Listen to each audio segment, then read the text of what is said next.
Estudiantes, ¿cómo están? Módulo 11, unidad 3, sección 11, la deuda externa y la crisis asiática de 1997 a 1998. Comenzamos. Mi nombre es Juan Antonio, asesor del Sistema Abierto de Preparatoria Guanajuato en el Centro de Asesoría de San Luis de la Paz. Durante la segunda mitad de la década de los 80, como vimos en el capítulo Crisis energética, los precios de petróleo declinaron y los países productores del mismo dejaron de percibir ingresos extraordinarios. El efecto sobre el ahorro internacional fue inmediato, decreció de 23.21% a 21.03% del Producto Mundial Bruto de 1990 a 2002. El acceso al crédito internacional era cada vez más difícil. En Asia del Pacífico las condiciones económicas eran completamente diferentes. Los gobiernos de los países de Asia del sureste adaptaban el entorno local, las instituciones que habían permitido a Japón crear las condiciones necesarias para la industrialización. Entre ellas destacaba el sistema de ahorro forzado o ahorro forzado. Ojo con este tema, por favor, investiguenlo de qué se trata para que entendamos bien el material. El ahorro forzado que permitió a las autoridades nacionales generar, concentrar y poner a su disposición recursos financieros propios. Como puedes ver en el siguiente cuadro, los gobiernos de Indonesia, Malasia, Filipinas y Tailandia rápidamente pudieron generar capacidades de ahorro que superaban la proporción media mundial y que crecían constantemente. Hacia 1997-1998, los ahorros domésticos representaban 29.03, 39.85 y 33.25% de los productos internos brutos nacionales respectivos. Aún en el caso de Filipinas, el aumento de la capacidad de ahorro fue significativo, pasando de 18.32 a 23.46% para superar también la media mundial. Ahorro doméstico, otro tema que tienen que, concepto que tienen que estudiar, por lo menos comprender, no está muy complicado. Bueno, por ahí dense el tiempo, por favor. Aparte, para mediados de la década de los 80, las condiciones que habían hecho posible la reconstrucción de la economía japonesa se había agotado. La mano de obra se había tornado escasa y cara. Para superar ese problema doméstico, las empresas niponas rediseñaron la producción de las manufacturas para asignar las diferentes fases a países específicos dotados de mano de obra educada y disciplinada, de infraestructura y o de recursos naturales. Así, las empresas niponas decidieron localizar en el sureste de Asia las fases de los procesos productivos más intensivos en manos de obra o en recursos naturales. Los gobiernos de la región, por su parte, utilizaron sus capacidades de ahorro para apoyar la creación de empresas domésticas que, asociadas con las corporaciones transnacionales japonesas, impulsaron la industrialización de los 4 países mencionados. Aquí el ejemplo que les puedo poner es Estados Unidos. Su mano de obra es muy cara. Mandan a maquilar a China, mandan a maquilar a México, depende de lo que vayan a maquilar. Ejemplo de ello, pantalones. Ejemplo de ello, automóviles. La inversión directa japonesa y las inversiones productivas financiadas con los ahorros domésticos fueron complementadas con la abundante oferta de dinero derivado de los excedentes comerciales y de la propia capacidad de ahorro de los japoneses. Es decir, los agentes económicos también aprovecharon los excedentes financieros abundantes y baratos de la economía japonesa, recurriendo a los intermediarios financieros nipones. Los mecanismos de mercado explican la lógica de la transferencia de recursos financieros de Japón. Por ejemplo, el sureste de Asia. Tomemos como casos de estudio las economías de Tailandia y de Malasia, en la medida en que fueron las más beneficiadas por el contexto financiero internacional y las más afectadas cuando las condiciones cambiaron drásticamente. Aquí pongan atención, nos vamos a enfocar en Tailandia y Malasia, de acuerdo al material. En efecto, a partir del gráfico siguiente puedes deducir las condiciones de operación del mercado de dinero entre Japón por un lado y por el otro Tailandia y Malasia. Entre enero de 1996 y junio de 1997, el diferencial en el costo del dinero, es decir, el diferencial entre las tasas de interés existente entre la economía japonesa y las economías tailandesa y Malasia, eran tan grandes que resultaban sumamente rentable tomar prestado en el mercado japonés a una tasa de interés de 0.5% para prestar ese mismo dinero en los mercados malasios y tailandeses a tasas de 18.7 y de 7.38%. El margen de beneficio por la mediación era tal que los agentes financieros privados de Tailandia y Malasia contrataron con las agencias financieras niponas deudas de corto plazo, es decir, a plazos inferiores a un año y denominadas en dólares. La deuda externa, por lo tanto, también fue utilizada como palanca para ampliar las capacidades productivas de las economías de Asia del Sureste. Otro concepto, apalancamiento, como es que un crédito sirve para apalancar tu proyecto. Sí, búsquenlo, traten de comprenderlo, coméntenlo con su asesor en cuanto estén en sesión. Ahora bien, un aspecto importante es que los gobiernos de la región fueron extremadamente disciplinados en el manejo de la deuda externa. Como puedes ver en el siguiente gráfico, hasta antes de 1996, las deudas externas más grandes eran las de Filipinas y de Indonesia, pero tendían a decrecer. Por el contrario, las de Tailandia y Malasia eran menos importantes y tendían a crecer. Notarás que en los 4 casos, en 1998 hubo un incremento drástico de la deuda externa. Como en los casos latinoamericanos, fue el resultado de los recursos financieros contratados con el FMI para enfrentar los problemas derivados de la crisis asiática iniciada en julio de 1997. Una vez salvado ese obstáculo, en todos los casos el endeudamiento externo fue controlado y reducido a niveles inferiores a los prevalecientes en el inicio del periodo de estudio. Podemos por lo tanto concluir que la deuda externa es un recurso utilizado por los agentes económicos gubernamentales y privados para acceder al ahorro externo. Ahora bien, por regla general, las deudas con el exterior suelen ser clasificadas de acuerdo con el plazo contratado, el corto y de largo plazos. Las primeras, es decir, las de corto plazo, son menores a un año y las segundas superiores a un año. En nuestro caso de estudio, la deuda externa se convirtió en un problema grave debido a circunstancias muy particulares.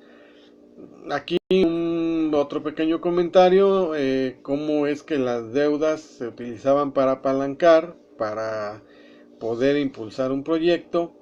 Luego nos dice, más bien el comentario que quiero hacer es que no siempre la deuda externa es mala. Nosotros aquí en México consideramos la deuda externa como algo negativo. Sin embargo, si bien manejada, puede servir para hacer crecer el país.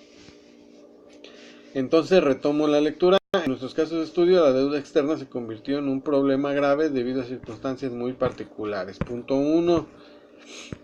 Los gobiernos fueron muy disciplinados para que la deuda externa gubernamental alcanzara niveles inmanejables. Sin embargo, descuidaron a los agentes privados que, ante la oferta de dinero abundante y barato, contrataron deudas de corto plazo en exceso.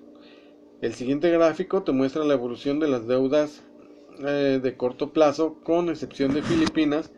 En los otros 3 países crecieron durante la primera mitad de los 90, alcanzando el volumen más grande en Tailandia.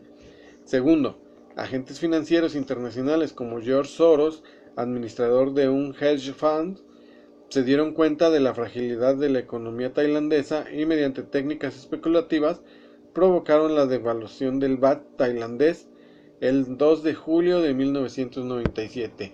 Acá nos dice hedge fund, un fondo financiero constituido por el ahorro proveniente de los sistemas de jubilación y manejado con el fin de obtener la máxima ganancia posible en el lapso más corto posible.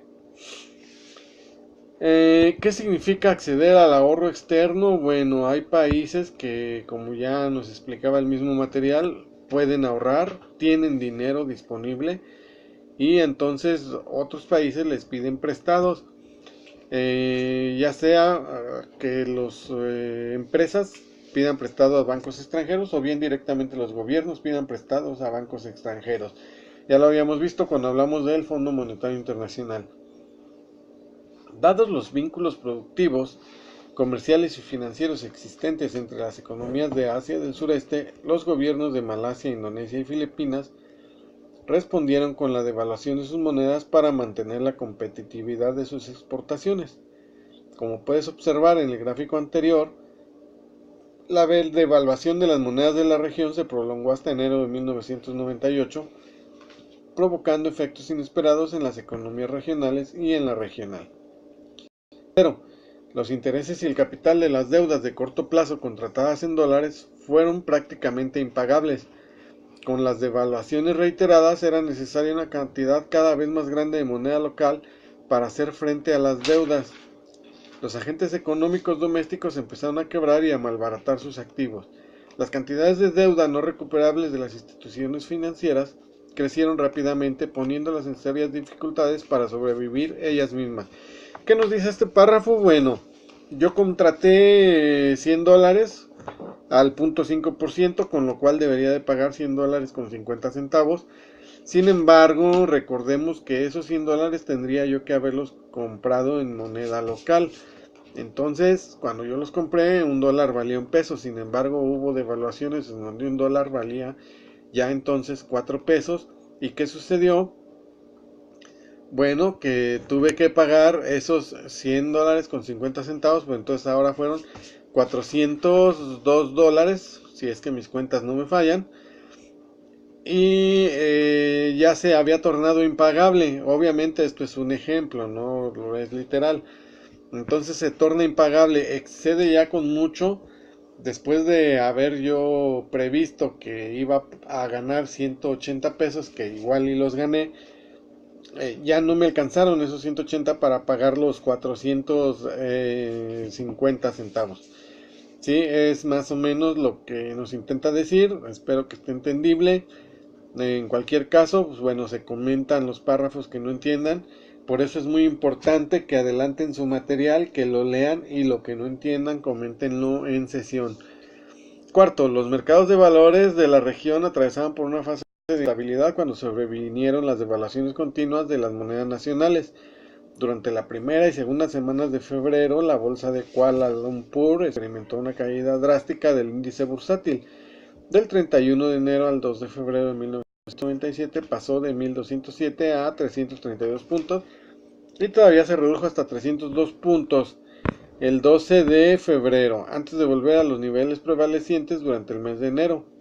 El ambiente de incertidumbre se extendió a los mercados financieros en los tres países restantes durante los días 13 y 14 de febrero. El nerviosismo se apoderó de los inversionistas, quienes optaron por retirarse progresivamente de la bolsa de Kuala Lumpur para refugiarse en las de Bangkok, Yakarta y Manila. Después del 2 de julio de 1997, y en medio de las devaluaciones monetarias, la bolsa de Kuala Lumpur y de Bangkok todavía experimentaron un auge relativo. Todo indicaba que los inversionistas buscaban refugio para evitar las consecuencias de las depreciaciones monetarias. Sin embargo, a partir del 6 de agosto, los índices bursátiles entraron en declive continuo. El de Kuala Lumpur pasó de 952 a 550 puntos, menos 42.17% para el 24 de diciembre. El de Manila se redujo de 2.695 a 1.847 puntos, menos 31.45%. El de Yakarta se redujo de 635 a 364 puntos, significó un 42.67%.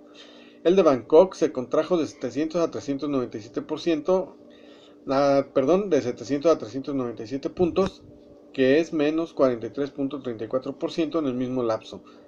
La inestabilidad bursátil provocó la salida masiva de los capitales experimentaban fuertes turbulencias financieras.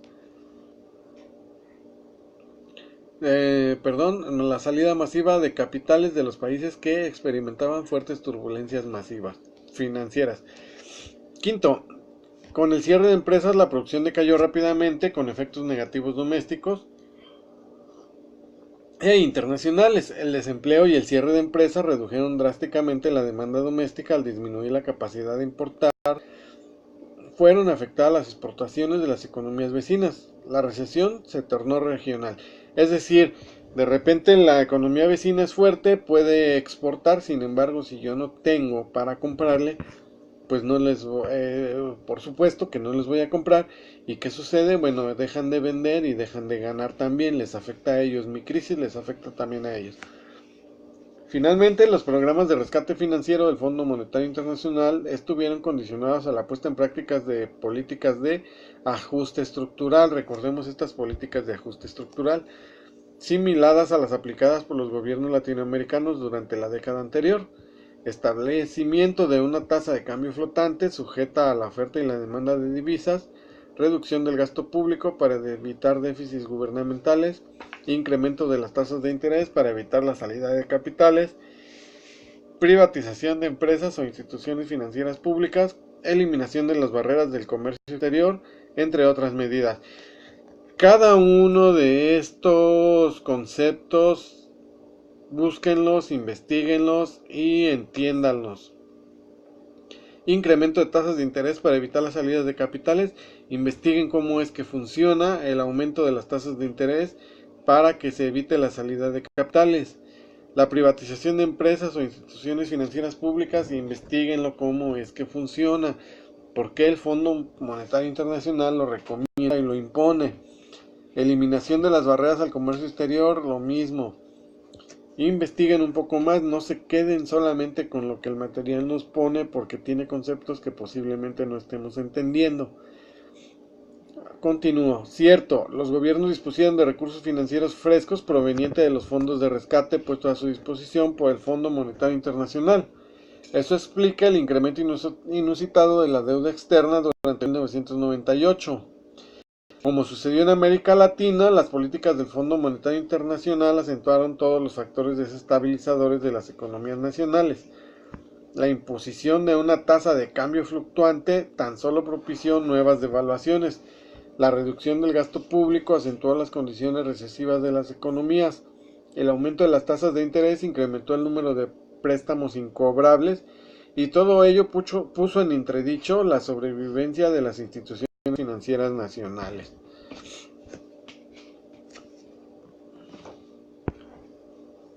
Las economías del sureste de Asia se recuperaron de las pérdidas hasta ya iniciada la primera década del siglo XXI. La crisis asiática de 1997 y 1998 fue la primera de carácter regional. Los nexos económicos existentes entre las economías nacionales sirvieron de canal para la extensión de una crisis que, habiendo comenzado en el mercado cambiario, pronto degeneró en crisis financiera para terminar en una recesión que afectó el sureste de Asia y se extendió a Corea, Taiwán, Hong Kong y Japón. El gobierno de Malasia fue el primero en sacar las lecciones pertinentes de la crisis y a principios de septiembre de 1998 puso en práctica un programa anticrisis que iba en sentido opuesto a los del Fondo Monetario Internacional. El carácter regional de la crisis limitaba las acciones gubernamentales para contenerla. Los instrumentos de inversión pública tan solo incidían sobre los procesos económicos dentro del ámbito nacional, pero eran ineficaces en el regional. Sin capacidad de acción en el plano regional, el gobierno malasio decidió aislar la economía nacional. Estableció una paridad cambiaria fija de ringgit, dólar malayo, respecto al dólar. Para reactivar la economía recurrió al gasto público deficitario. Investiguen esto, todos estos conceptitos, por favor.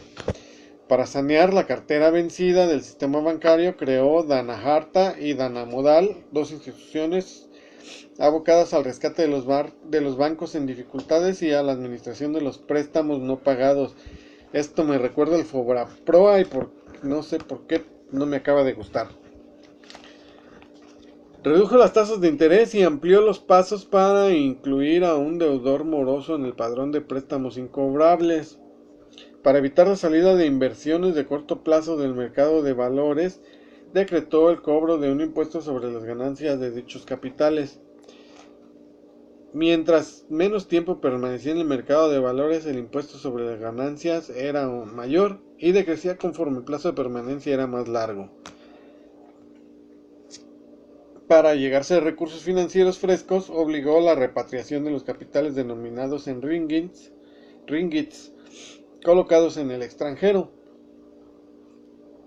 Las medidas mostraron su eficacia. En menos de un trimestre la economía de Malasia fue estabilizada y durante el primer trimestre de 1999 volvió a registrar una tasa de crecimiento real positiva. Analicen todos estos puntos, son importantes, son interesantes para analizar comprender más bien cómo es que funcionan. No deja de llamar la atención que habiendo sido los más afectados por la contratación de deuda de corto plazo, los gobiernos de Tailandia y Malasia hayan vuelto a descuidar ese rubro de la deuda externa.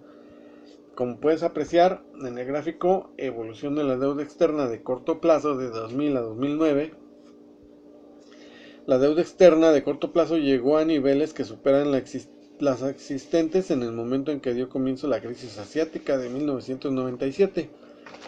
Por supuesto, el contexto ahora es diferente, pero es notorio el contraste con los gobiernos de Filipinas e Indonesia, los cuales han sido mucho más disciplinados, reduciéndolos a niveles más bajos en todo el periodo de estudio.